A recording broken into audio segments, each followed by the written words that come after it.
Hey everybody, it's me, Dr. B, with a Car Conversations, coming to you because a dear friend of mine, actually like a second mom to me, and I were chatting on the phone yesterday. Hey Essie.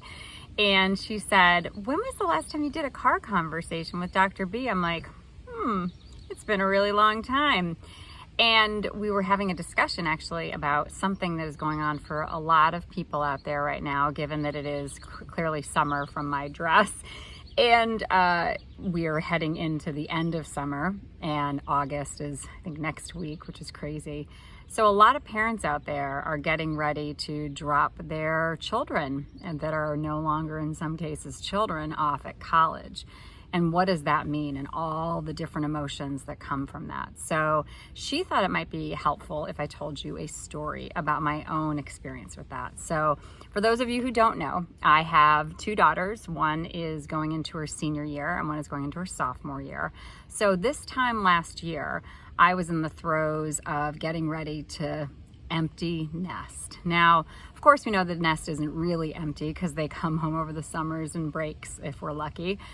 However, it's kind of empty nesting because all of a sudden the routines that have been ours for the last 18 years of knowing where they're sleeping every night, or at least thinking that we do, and having all those things that kind of pin us to the household that we've built are all of a sudden very different, right? So our kids are away and all those apprehensions and fears that come with that. Well, for me, I felt like it was even more complicated. And again, we all have our different complications, but for me, it was more complicated because of the brain injury. So what I had always thought this, last fall, the first fall that both of my daughters were out of the house, was going to represent is actually very different from what it was ending up representing. I thought it was going to be this time of release and freedom and being able to, go on any business trip I wanted for as long as I wanted, and be able to, spend time with friends and go away on vacations and do all sorts of things. Now,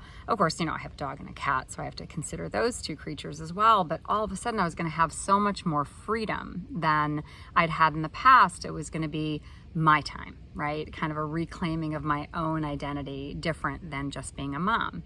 And unfortunately, the brain injury got in the way of that. So knowing that, and knowing how important, how central being a mom has been to me over these years, I thought, I've got to do something to channel this energy, because as we've talked about on some of these before, that grief is simply love with nowhere to go. So I knew that I was going to feel a lot of grief because the love that I had channeled into so many of the acts of service and quality time and words of affirmation, as my kids passed down the hall, and, the physical touch, all of those things were going to take a very different form. So I was going to have a lot of grief. So I thought, well, grief and love and all of those emotions are energy. So where can I put my energy?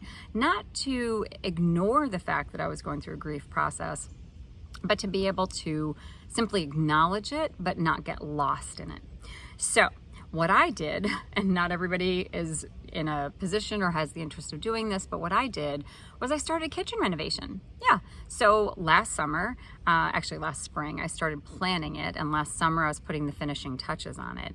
So actually the intersection of time was that I dropped my older daughter. She happened to be the second one to leave home, just the way move-in dates were settled.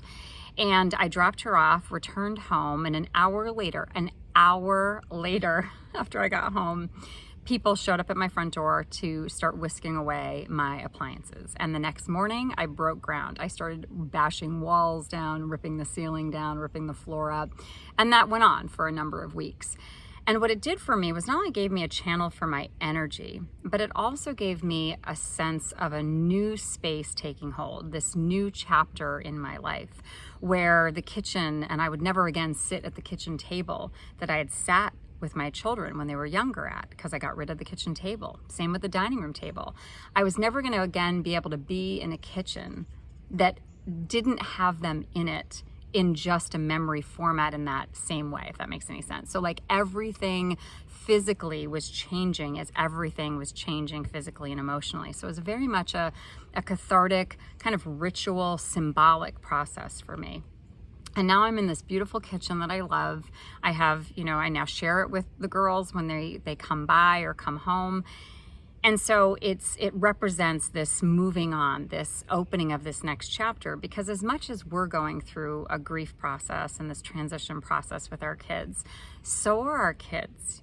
So every relationship looks different. All of us have, very different relationships with each one and, collectively our children. However, they're letting go of home in a way that can be really uncomfortable. And as I said to both of my girls as they were getting ready to launch, I said, you can either leave pretty or you can leave ugly. Either way, you're going to leave. And sometimes those departures with our kids look ugly, right? They get stompy, they get angry, they get moody, they force us out of their dorm room as they're moving in, or they sob uncontrollably, right? Like it can run the gamut, or they can just be looking unaffected.